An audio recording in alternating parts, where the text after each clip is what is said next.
SCORE Northeast Wisconsin and WHBY are pleased to bring you Biztalk, a chance for you to hear from entrepreneurs and professionals as they share their experiences. From starting to sustaining growth, learn the skills needed for your business to be successful. If you miss anything, you can catch the Biztalk podcast at score.org/Northeast Wisconsin. And now from the Myron Construction Studio, it's Biztalk on WHBY. Good morning and welcome to Biztalk with SCORE. I am Rick Sense along with co-host Terry Pinch today. Terry, how was your week? It's been fantastic. We're in countdown. My wife has 18 more days of supporting me for the last 9 years of my retirement, and she retires at the end of the month. So we've been working on that transition. Well, I'll call out congratulations to her on the air here. So have fun with that. And we have a great guest today, Terry. I've known Michael, our guest, for a while now. Our guest is Michael Kunesh. He is the owner broker for Place Perfect Realty. And Mike, welcome to the show. Hey, thanks for having me. Excited to be here. So can you maybe start with what your role is at Place Perfect Realty? So my role, I founded Place Perfect Realty in 1998. So I am the owner broker of the firm. And I always like to say my job is sort of to deal with people, paperwork, and problems. We have multiple agents and we mentor and make sure they're taken care of, review their work and help them through the day's transactions. I'm also involved in a lot of brokerage myself on the residential and commercial side. So you've been doing the brokerage a lot more lately. You want to just share with listeners what a broker is so they understand that concept of what that job is, that role is?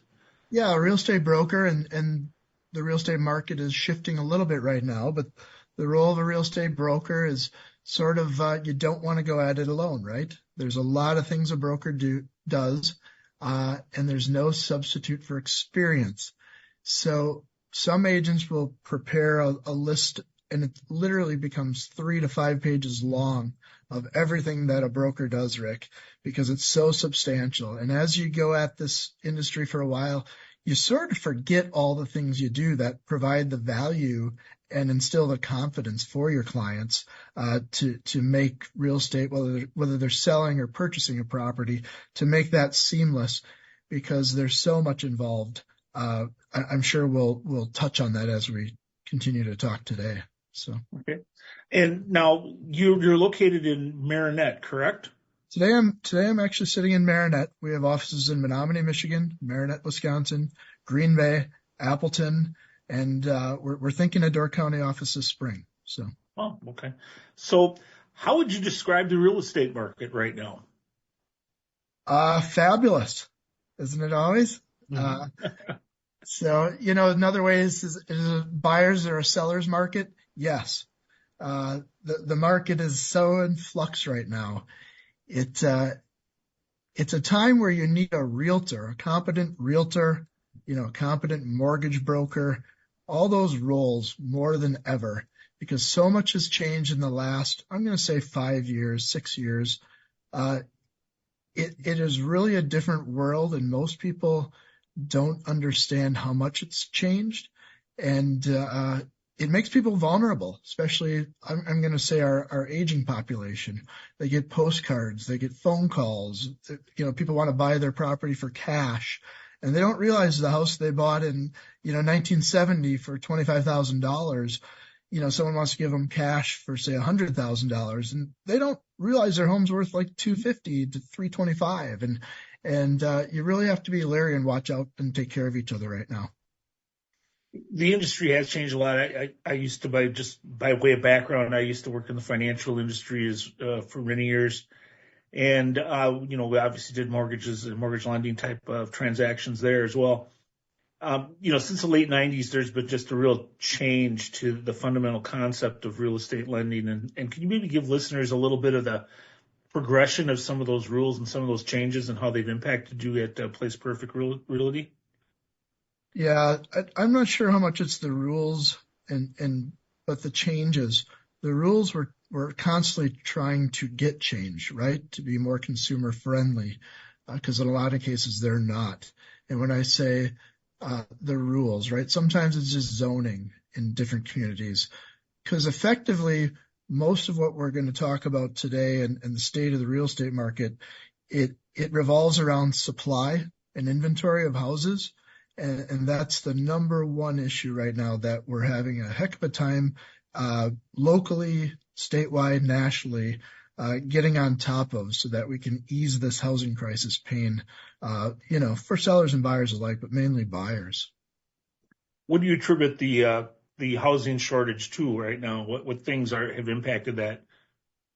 Underbuilt. They say you can pick up a number anywhere. Right now, I think the number is about 5 million housing units short. And that comes from a couple places. You had the Great Recession in 2008, which was some time ago.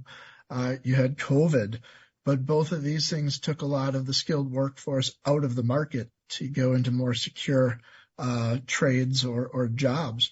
And we're still rebuilding the capacity of some of our trades to be able to accommodate and build the required number of units.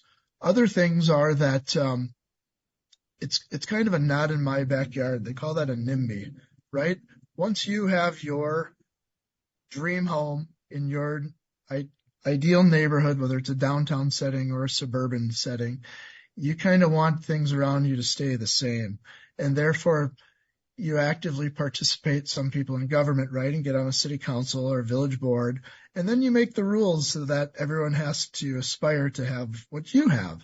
So you have a sidewalk in front of your house, you have a trail behind your house, your setbacks are bigger, your lot sizes are bigger. These, judgment errors through the years have made the cost of a new home skyrocket, to the point where affordability has sort of gone out the window. So that doesn't help. And to build a modest home these days, we're working on it diligently to be able to make that a reality again. What is the entry point level right now for a couple that's looking to buy their first home? I mean, are we talking? I remember the days, when it was in the $60,000 range, and I know that's dramatically changed, obviously. What kind of dollars amount are we talking now? It depends which area of the state and which communities you're in precisely. You can still get in at 150, but if you start talking new construction, a new construction home, it's hard to build something under 280, and most new construction is 320 or above. So to answer your question, there's sort of a couple answers to it. But by all means, the interest rates are starting to slowly slide down.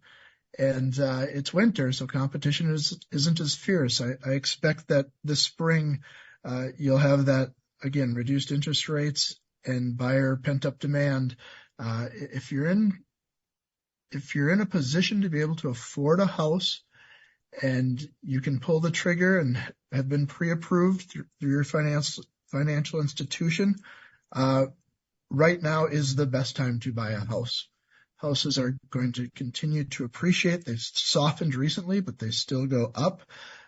So to create real wealth over time, home ownership is one of the number one ways you can achieve that.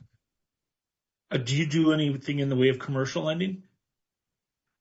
So I don't do lending, but I do commercial deals. Or commercial real estate, excuse me. Yeah. I was just out in De Pere looking at a commercial building to lease or to list, excuse me. I do a lot of leasing. I just renewed a lease with, we have ships that are built in the Marinette area, and I just renewed a lease with a key government contractor in that market. Done everything from small commercial, retail strip center leases to construction development of hotels and other things. So I'm pretty well versed all through the commercial markets. So. And how has the commercial market been? Commercial markets have been strong. Multifamily is really strong. Office is weak. That's a national trend. That's why you're seeing some office buildings being converted to residential, because you go where the demand is greatest. Retail is pretty strong. You think with things moving to online shopping and everybody doing that retail would have weakened, but it's really become a strong point within the commercial segment. So. You mentioned too that you serve clients in not just Wisconsin, but also in the state of Michigan, up in part of our SCORE area of Menominee there.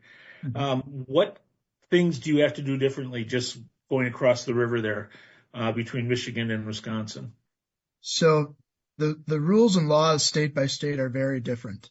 A couple examples, quick examples. Wisconsin has like a commercial uniform code law. I don't know if I said that specifically right, but all properties in Wisconsin are taxed on the same basis.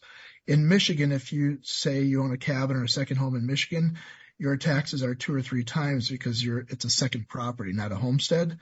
Wisconsin, you can't do that because of the uniformity clause. So if you're from outside the state or inside the state and have a cabin somewhere in Wisconsin, you're taxed as if it was a primary residence. So that's just one example. Another big example, Wisconsin has state approved standardized forms for the practice of real estate that we as licensees can fill out, the blanks in those forms as part of our practice. In Michigan, the same thing is true. You can fill out blanks in those forms, but there's no state approved form. So just working between Menominee, Escanaba, and Iron Mountain, I might be dealing with 14 or 16 different contracts. I don't think that's a good practice. You have to be an attorney to decipher some of that stuff, and that goes outside the scope of our licenses. So those are just a couple examples of the differences. One of the things then you kind of are saying indirectly is that if I'm looking to buy a property in a state other than Wisconsin, I should probably sit down with somebody who has experience in both states and have a good conversation before I even start to look for that property. Would you say that's pretty good advice? Absolutely. Or you could just go on social media and click on who's popular and use them, Rick, because that's what a lot of people do, and then they say that they were the best. So, okay. So what is the specific mission of Place Perfect Realty? Specific mission, we want to help our clients and our communities at a very high level. And when we're successful in doing that, we earn our commissions. And we can help our families, equally important, right, as we train and mentor our agents to become the best they can be. So I guess in a nutshell, that's our mission. And could you give listeners your kind of walk through your career path to date? I know you didn't wake up, get out of high school and say, I'm going to become a mortgage broker. Could you maybe share your story with folks? I'm still waiting to become a mortgage broker, Rick. You keep calling me a mortgage broker. I'm sorry. My next life. Okay. We're going to redo this interview next month. I will get my license and come back. Okay. Mortgage broker. So, I'm stuck in my previous world, Mike. I'm sorry. So I've had a long path, and I always think before I speak how much my wife is going to cringe at what I say, but too many times people only want to project or present the best of who they are or what they are or how they've become that. And I think it's important for people to hear a story of different paths on how you got there. So I was at school at UW-Madison and finished my first year. I decided to take a year off. It just wasn't feeling right. I had a summer opportunity to open a couple new franchise restaurants and did that, right? Hired staff. Opened a restaurant in Houghton and St. Agnes, got hired by corporate in Detroit and was ready to make that move. And I got intimidated. I was a young kid, right? 19. And so I went back to school just because it was a security blanket. So I went back to UW-Madison. Still wasn't feeling it.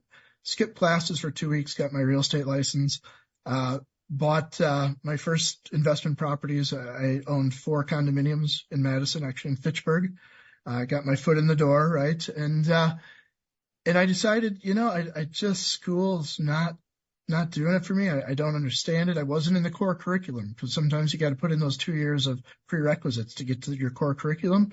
And I'm like, I'm moving on. I can't do this right now. So, my wife graduated from college, girlfriend at the time. And I said, okay, where are we going to go? She had a computer science degree. I'm like thinking we're going to go to California. Seemed a natural, right? That's where everything was happening at the time.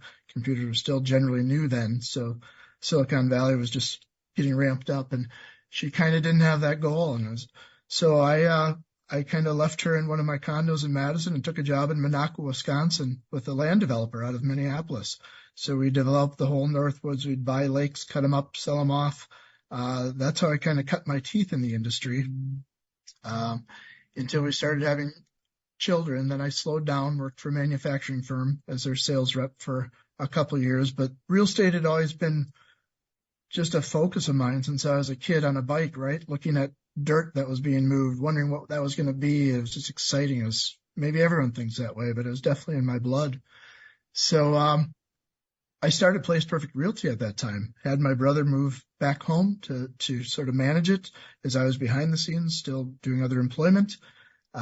So we launched it, back then. It was actually 1999, incorporated it in 98, started in 99, and, quickly, merged in and bought out a couple companies. So we quickly became the largest agency in the area.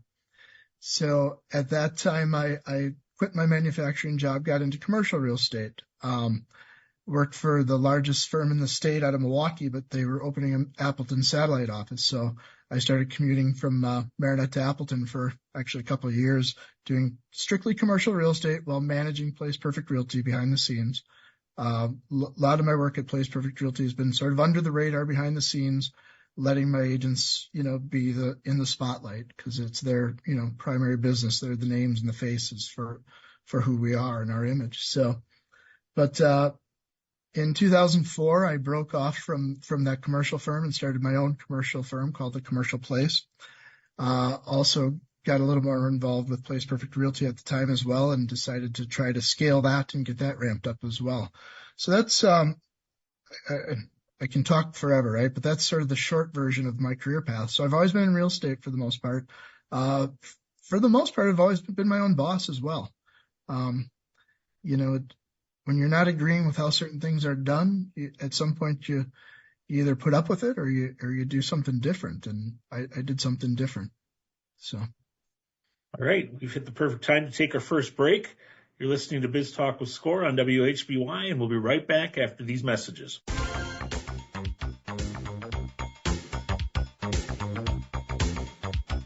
Welcome back to Biz Talk with Score on WHBY. I'm Rick Sense along with Terry Pinch this week. And we are having a great conversation with Mike Kunesh, who is the owner broker for Place Perfect Realty. He serves up in the northern tier of our area, and also down in the valley here, and all points in between. So we'll get right back to that conversation in just a moment. But first, I'd just like to take a minute to talk to you about SCORE. SCORE Northeast Wisconsin serves an 18-county area in Northeast Wisconsin, and it includes the county of Menominee in Michigan. We have over 50 volunteers, each an expert in their field, offering entrepreneurs no cost and confidential mentoring. Those areas of expertise include IT, social media, marketing, cash flow, accounting, strategic planning, workflow, human resources, retail best practices, and many, many others. In order to register for a no-cost confidential mentoring session and or to learn more about SCORE Northeast Wisconsin, please visit our website at score.org/Northeast Wisconsin. You can learn more about how the SCORE chapter can assist you with starting and or growing your business, and you can complete an application for a mentoring session. Simply complete the online form and submit it to SCORE. Within a few days, a SCORE mentor will be contacting you to set up a meeting. Remember, SCORE is no cost and offers experts who can offer you assistance in many different areas. To get started, visit our website at score.org/Northeast Wisconsin. And finally, this reminder about the Biz Talk with SCORE podcast. The Biz Talk with SCORE podcast brings you the same real-world stories and insights from experienced entrepreneurs and business leaders, just like Biz Talk with SCORE on WHBY. However, the Biz Talk with SCORE podcast is available when you are. So listen and follow today, tomorrow, or whenever you want. Available on most podcatchers and podcast apps. Go ahead and find us wherever you get your podcasts. So, Terry, I'll turn the show over to you. Okay, Mike, want to talk a little bit more about one of the topics you touched on in the first segment, and it's just around the issue of not just young people, but first-time home buyers in general, because we keep hearing so much from many people who are younger people that they don't think they're ever going to be able to buy a house. What does it take? What do they have to think through? And what are the steps a young person needs to take to get on the housing ladder, to start to get the advantage of the appreciation over time.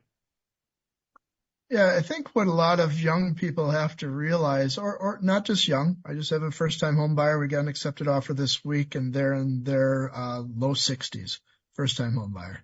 So it's not just the young, but I think what they have to realize, you sort of have to get off the TV and social media. By that, I mean home and garden television is not the place to go to learn how to buy a home. And if nothing else, it's somewhat intimidating because everything there is perfect, right? Everyone's got the perfect life and they're the perfect homes. And real life isn't that way. The reality is when you're a first-time home buyer, you've most likely been paying rent or living with family, which are fine things. But especially if you're paying rent, it makes so much more sense to do the necessary steps to own your own home because it gets you on a path of wealth creation. So as one example, the median net worth of a renter, and I'm just going to make a range here, but it's only about $10,000, $3,000 to $10,000 a renter's net worth is. The median net worth of a homeowner is over $400,000. So at that point, you just start introducing them to pertinent information such as that. So do you want to continue to rent and make, you're a landlord, and I have a lot of rentals, so I would appreciate if you're my tenant, right, and pay on time and help me pay down that mortgage or pay for that house for a third time? Or do you want to invest in your own home and create your own personal wealth? But that can be intimidating. So the first step is to reach out to a banker or a mortgage broker to get pre-qualified. It's a very easy step, and they can help you with credit repair. They can help you with all the different loan programs. So many people are confused and think you have to have 20% down. That's not the case. There's a lot of different models out there, whether it's a VA loan, an FHA loan, a USDA loan. Some of these models are 0 down, some are 3, some are 5%. It ranges all over the place, and people just are naive to it. They call us and they just want to go look at houses. And unfortunately, there's a lot of inexperienced agents that love showing houses to unqualified people. So the first step is to get qualified. It empowers you to make really good decisions, or to wait for 6 months or a year until you have things in order so you can get a better interest rate or even qualify at all. That's kind of a run-on, but there's a lot to it, and it's important to just to get started to make sure that you're qualified to even buy a home in the first place. Okay, Mike, we're at the place where we're going to take our second break. You're listening to Biztalk with Score on WHBY. We'll be right back after these messages. Welcome back to Biztalk with Score. We're talking to Mike Kunesh, the owner of Place Perfect Realty. But before we get back to Mike, I just want to mention again about our webinars and educational opportunities that Score offers. If you go to our website, score.org/Northeast Wisconsin, you'll see a tab at the top of the page for workshops and events. Go in there, and there are literally thousands of webinars on all different aspects of running a business, some national, some local, regional ones, but there's a lot of material there to help you learn about different topics. There are a few national programs that charge a small fee, $10, $15, $20. That's part of the way Score raises money. But for the most part, they're free. So go take a look, see what you can find, and you're going to learn an awful lot, and then it'll help you as you start to talk to a Score mentor as well. But we'll turn back to Mike now, and building on that discussion in the second segment, the idea of a 50-year mortgage has come up just within the last couple weeks. What's your take on this? Yeah, I think my initial take is just it's a real non-starter. I don't think people are behind it. I think you've heard all the negative that you could possibly hear about it, that people are getting taken advantage of, and it's the worst financial investment or decision you could ever do is to take a 50-year mortgage. I see it a little bit differently because it's easy if you're already sort of in the game to make those statements because they're prudent and they're accurate. But if you don't have a chance, or if you can't get a foot in the door for home ownership, a 50-year mortgage might just be the vehicle that at least gets you started. And to further back up that statement, because that's a little bit empty, In the 1940s, the home ownership rate was about 43%. The 30-year mortgage was introduced in the late 40s and early 50s, and the home ownership rate went up to about 61%. Currently today it sits at about 65%. I'd be willing to bet that if you introduce a 50-year mortgage, that the home ownership rate would probably go up another 8 to 12 points. And I think that's in everybody's best interest, because the home market constitutes about 23 to 25% of the GDP across the United States. So the more you can get people involved in home ownership, you're empowering, you're shoring up communities, schools, everything through that ownership. And it takes pride of that in ownership, and you become a better citizen, I believe, as well, having that advantage. And using it as a way to start out. You can always refinance and should probably look at other loans later, but it's a way to get started. Absolutely. And for the people that say, well, you don't even make a dent in 10 years, how much does the home appreciate in those same 10 years? There's never been a 10-year period in history where homes have gone down in value. There's continuing appreciation. So at some point, if you don't have a means to do it, this is the means. It's a smart decision if you're one of those folks, because your foot's in the door and now you're gaining the appreciation and not just sitting on the sidelines. Okay.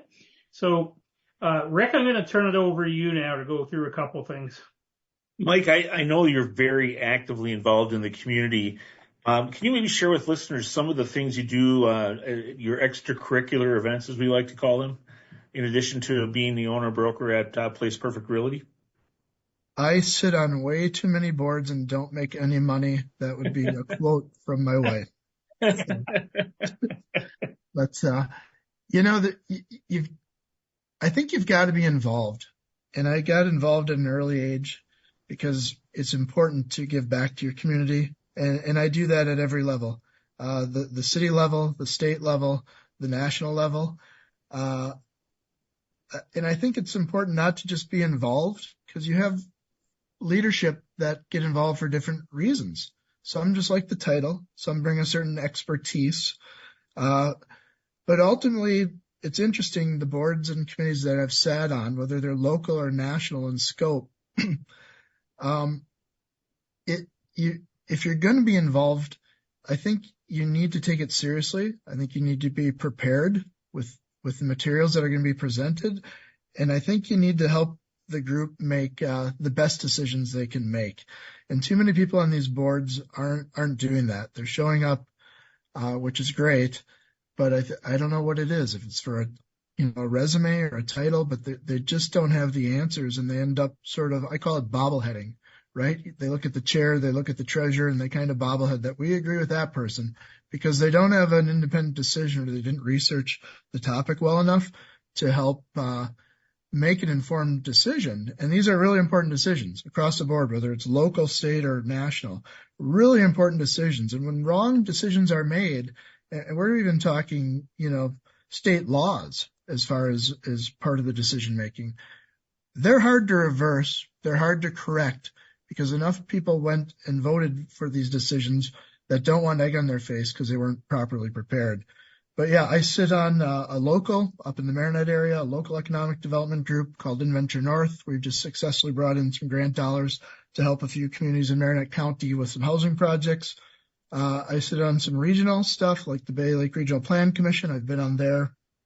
Long time. I don't know.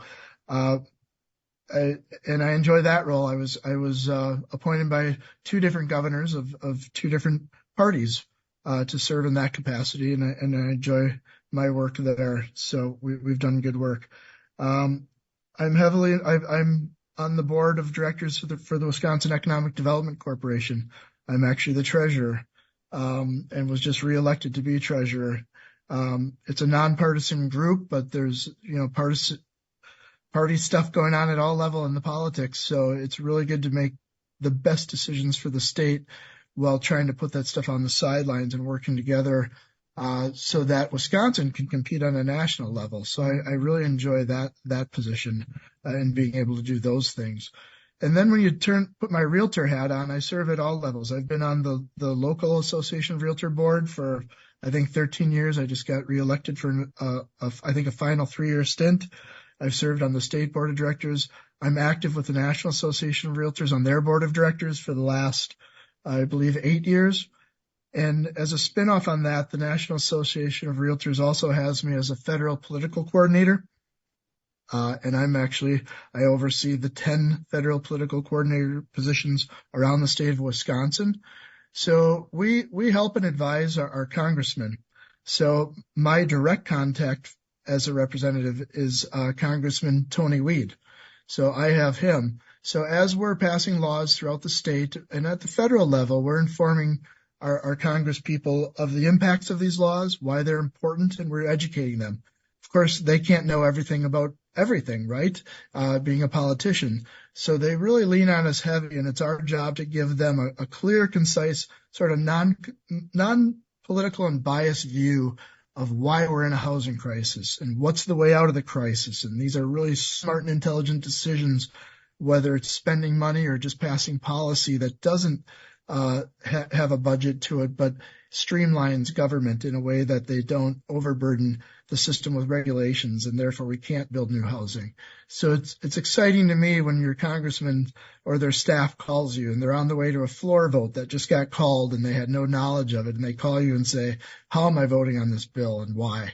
And when you're on top of your game and you're studied and research, that's the kind of boards person you should be if you're going to volunteer and get involved or be elected. You should have those kind of insights and take it that serious. I hope that answered the question. Yeah. And just a follow up to that, why would you encourage other entrepreneurs, other business people, maybe outside of the real estate industry, to get involved in boards and getting involved in community efforts? Why would you encourage them to do so? I think you have an obligation. It's the right thing to do. I think you have givers and you have takers, right? And that's fine. I'm always going to keep giving so the takers can, whatever it is, make more money or be better served. But ultimately in life, I think you have a sort of a God-given privilege. And part of your job is to lift the burden on people. And my way of doing that is to be involved and to help make good decisions that does streamline things and lift the burden and make communities, places, and budgets easier to deal with. And, we weren't put on the earth to work ourselves to death, and sort of the World Economic Forum wants to do that to us, right? And I don't want to segue too far, but if you look back in the 1970s, worker productivity has constantly risen since 1970. And worker income is flatlined all the way back then. So something's wrong. It's a heavy task to sort of ease that burden on people, but that's not what we're supposed to be doing right now. So there's a lot more work to be done, and I enjoy being a part of the solutions. I'm going to switch gears here with the remaining time we have in this segment and just focus on you as an individual and what you bring to the table, Mike. Can you maybe give listeners an idea of people in your life that have had an impact on you and who they are and how they impacted your life, things that you can point to specifically over the years that you can point back and say, I'm here because person X did that? I think it's everyone you meet and how you treat them. I think it's your integrity and the dignity you give people to be who they are. So it's everybody that you run into on a daily basis. I don't have one single, giant mentor that did this for me. One of my go-tos is an older gentleman back in Minocqua. He's been deceased for quite a while, but he always told me to believe in myself and boy, you're different and you can do all these things. And he had a coffee mug that said, don't let the bastards wear you down. Now, this guy, when I was in my 20s, right, he was like about 70 years old. So he was like really old back at that time. And it just, that coffee mug said so much, because when you're trying to do good things, too many times people want to hold you back because you're being different or you're showing them up or whatever. And to a certain point, that's when you're on the right track, when you have that many people trying to hold you back, because you're accomplishing something and you're working outside the mold and outside the box. It's not always good, but I'm going to tell you that if you're getting that pullback and people want you to conform and be more, stay here, you're rocking the boat. It's up to you, but I think sometimes the boat needs to be rocked because too many people are complacent and just go along with the flow. I would not compare myself to people on social media. That's a fictitious thing that you're going to get consumed with. If not, just get stuck in your echo chamber and hear everything that you know is true, whether it's politically or personally or otherwise. I'm going to stop there and let you sort of re-ask it. Okay.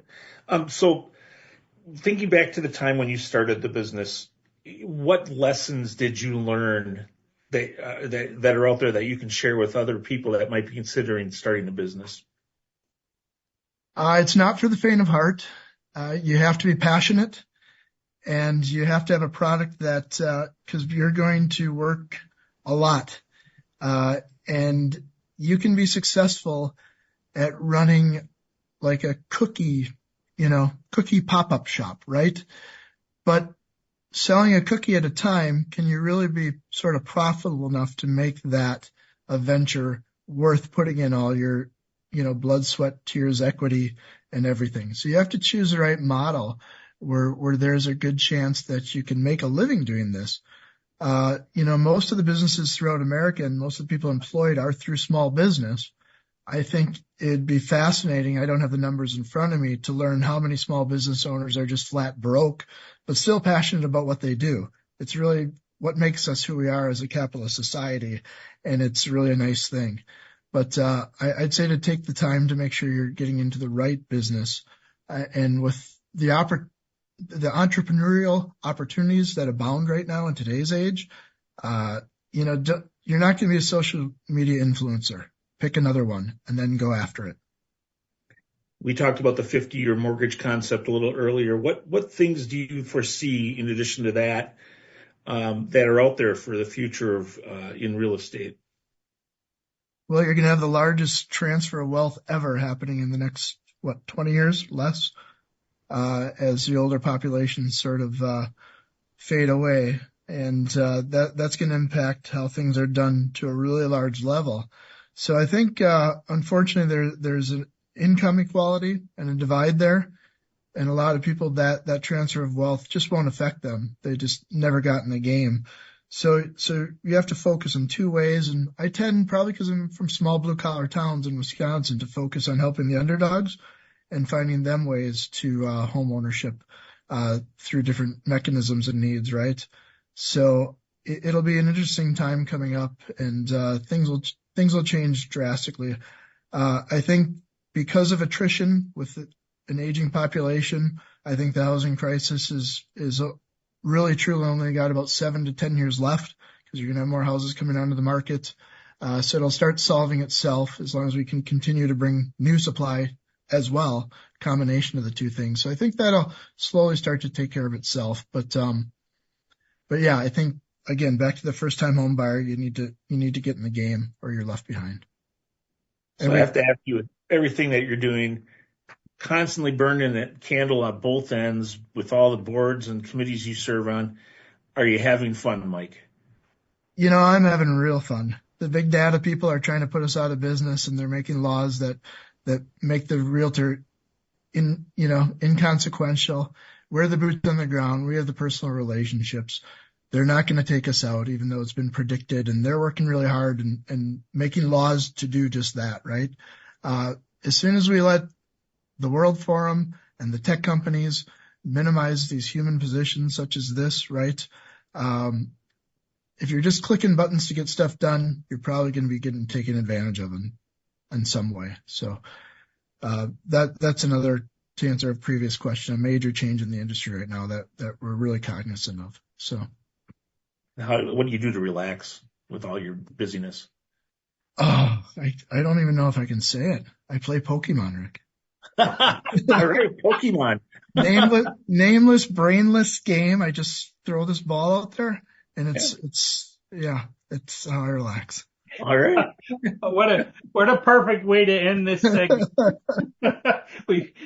We will take our final break now. You've been listening to Biz Talk with Score on WHBY, and we'll be right back for our last segment after these messages. Welcome back. I'd like to thank our sponsors for their generous support of Biztalk. Thank you to Hailing & Associates. Hailing & Associates helps small businesses and individuals not just prepare tax returns, but plan for the future. Hailing & Associates, personal connection, positive results. Thanks to Johnson Financial Group. Wherever you are in life or the life of your business, Johnson Financial Group works to match the banking and wealth services needed to help you complete your mission. Thank you to the Business News for promoting our program in the biweekly business newspaper serving Northeast Wisconsin with the latest business news and topics for the region. We are grateful to the support of Community First Credit Union. At its core, Community First Credit Union is a community of member owners where people work together to improve their financial well-being to help one another. And just like this, recognize Community First as a new sponsor, and we really appreciate them coming on and supporting us through 2026. Thank you to New North, a regional marketing and economic development corporation, for their promotion of SCORE. The New North facilitates economic growth and helps people in this region live their best lives. And finally, we would like to recognize the David L. and Rita E. Nelson Fund within the Community Foundation for the Fox Valley region for their generous donation to Biztalk and Score Northeast Wisconsin. And with that, we're going to turn back to Mike Kunesh from Place Perfect Realty. And Mike, can you let our listeners know how they can find Place Perfect Realty? Yeah, we have a website, placeperfectrealty.com. If you want to connect with me, I love to associate on LinkedIn with folks, or you could call or text me directly at 920-570-2000. Okay. And Rick, we'll turn it over to you for the final question. Mike, I just would wonder if you'd share with listeners some advice that you would give anyone looking to or start a career in real estate or in real estate business. What advice would you give them? Yeah, it'll be the best or worst decision you ever made. There's basically a 2-week education requirement. And then I would say that you should have a savings, somewhat of a savings before you do it, or strong family support. You should have the strong family support in either case. But you're not most likely going to make a lot of money for your first 2 or 3 years, so you need to have that as an expectation. But there's been so many people that have waited and then got into real estate later in life, when a life change happened or whatnot, because if you didn't do it when you're young, you have too many obligations. Most people that get into the industry wish they would have done it, 5, 10, 20 years ago. So by all means, if you have an interest in real estate, yeah, jump in. You'll be on your way and running. What other advice would you give to somebody out there that's just running, not necessarily real estate, but in business? What lessons, best practices have you learned over the years that you can share with folks? If it's a new person, talk to SCORE. I mean, I've had so many people that have bounced off me that I've put through there or come through there to me after the fact, quite frankly, for additional advice. But I think to be your own boss is an incredible experience. Some people can't do it. Some people thrive once they become that thing. So I think you have to be a little leery on who you trust, because everybody is out to a certain point for themselves. So you have to find the right community of stakeholders with you to encourage your success, because a lot of times you'll have people that want to know how it can benefit them. And it's hard to differentiate when you're new and getting started between those kind of two kinds of folks, the ones that want to help you or take advantage. So be a little leery that way, but otherwise, there's a lot of resources right now. And it's a great time to take advantage of a lot of these resources as the Wisconsin economy becomes more entrepreneurial. And jump in and stay in the state, because there's plenty of opportunity for you here. Okay, Mike, thank you very much. It was very interesting to have you on the show. You've got a great story about both the success with your business and all of the things you do for the community. That's something we keep talking about to people, is it's really important to volunteer. We're a community of volunteers in SCORE, and really appreciate everything you've done. So thank you very much. Thank you. Enjoyed it. And so for our listeners, you've been listening to Biz Talk with SCORE. You can go to our website and you'll find shows for the last, it'll be about 7 years now. If you go to the podcatchers, you'll find shows since the beginning of 2024. We really appreciate all your support, and a special thanks to WHBY. They've treated us great for what will be our 25th year next year. We found out the official date a couple weeks ago, so we really appreciate everybody, both at WHBY and our listeners. Have a great day, and we'll talk to you next week.